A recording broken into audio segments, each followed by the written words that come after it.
Was tust du, wenn du dir von ganzem Herzen ein Kind wünschst und dein Partner sagt: „Ich will nicht“ oder „Ich kann mir das nicht mehr vorstellen“? Diese Worte tun weh, denn sie zerschneiden nicht nur deinen Traum, der in sich zusammenstürzt wie ein Kartenhaus, sie zerschneiden oft deine ganze Zukunftsvorstellung, deine Lebensplanung.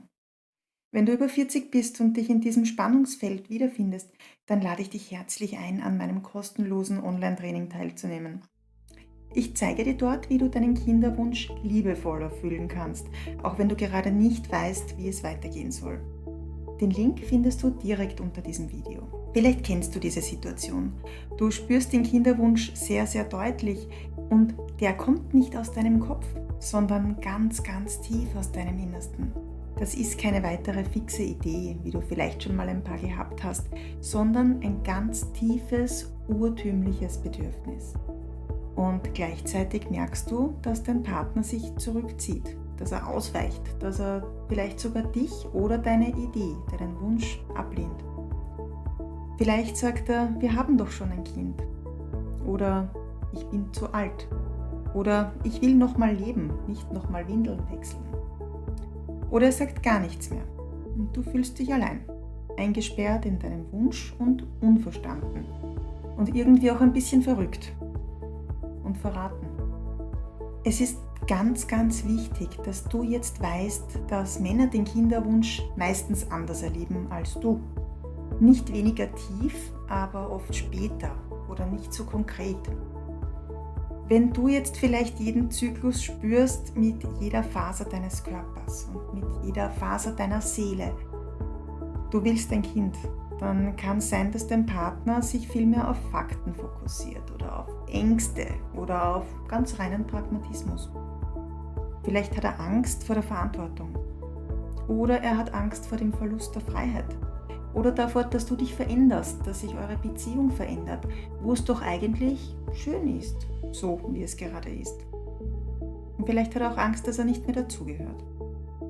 Diese Ängste sind menschlich.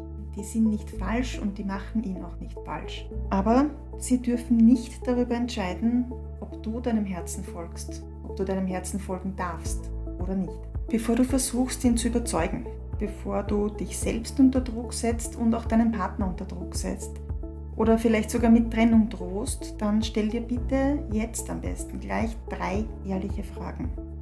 Frage Nummer 1.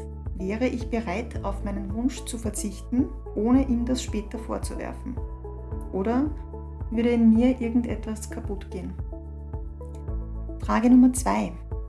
Will ich ein Kind mit diesem Menschen oder will ich ein Kind und dieser Mensch steht meinem Wunsch gerade im Weg? Das klingt zwar hart, aber oft bringt es eine sehr klare Antwort. Und Frage Nummer 3. Wenn ich meine ganze Wahrheit sagen würde, was wäre das? Schreib dir die Antworten auf. Ohne Wertung, ohne Lösung. Nur als einfaches, ganz ehrliches Spiegelbild deiner Seele. Wenn du spürst, dass du deinen Wunsch nicht loslassen kannst, dann musst du sprechen. Nicht um ihn zu zwingen, nicht um ihn zu überreden, sondern um dich selbst nicht zu verlieren und um dir selbst treu zu bleiben. Am besten geht das natürlich in einem Raum, der nicht voll ist von Vorwürfen und Bitten und Betteln, sondern einem Raum, wo auch die Wahrheit ihren Platz hat. Sag am besten nicht: „Du willst mich unglücklich machen“ oder „Du ruinierst meine letzte Chance“. Sag lieber: „Ich spüre, dass in mir ein Wunsch da ist, den ich nicht wegdrücken kann. Und ich weiß nicht, wie wir als Paar damit umgehen können, aber ich möchte, dass wir ehrlich darüber sprechen.“ Das heißt, du lädst ihn ein in ein Gespräch, nicht in ein Streitgespräch, in ein ehrliches Miteinander auf Augenhöhe und Vertrauen. Und da kannst du dir auch selbst erlauben, nicht sofort eine Lösung zu brauchen. Um die geht es jetzt erstmal nicht.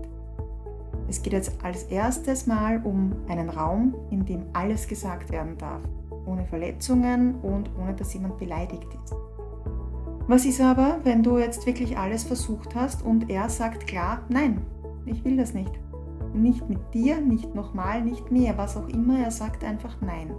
Dann stehst du jetzt wirklich an einem Punkt, an dem sich in dir etwas entscheiden muss. Nicht sofort, aber irgendwann. Du weißt, dass diese Entscheidung früher oder später fällt. Denn wenn du jetzt einfach bleibst, ohne zu reagieren, ohne etwas zu sagen, obwohl du merkst, dass in dir irgendein Teil langsam abstirbt, dann wird der Schmerz nicht kleiner und er wird größer und größer und frisst dich von innen auf.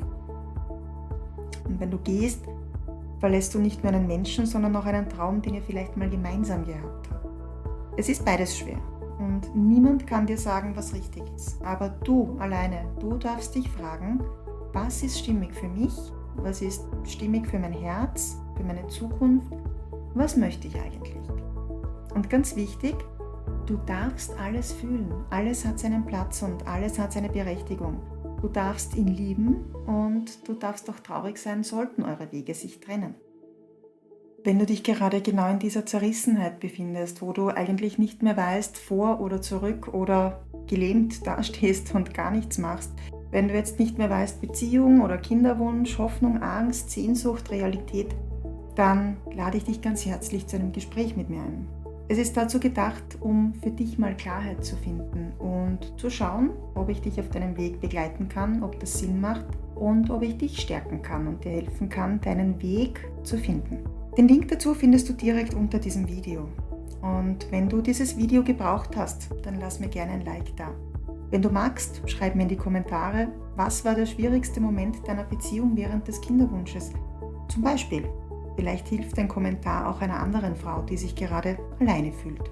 Und wenn du auf deinem Weg begleitet werden möchtest, dann abonniere gern meinen Kanal. Du findest hier regelmäßig Videos, die dich innerlich stärken, die dich beruhigen und die dich erinnern, du bist nicht falsch, du bist nicht allein und du darfst für dich und für deinen Traum losgehen. Wir sehen uns im nächsten Video. Alles Liebe, deine Stefanie.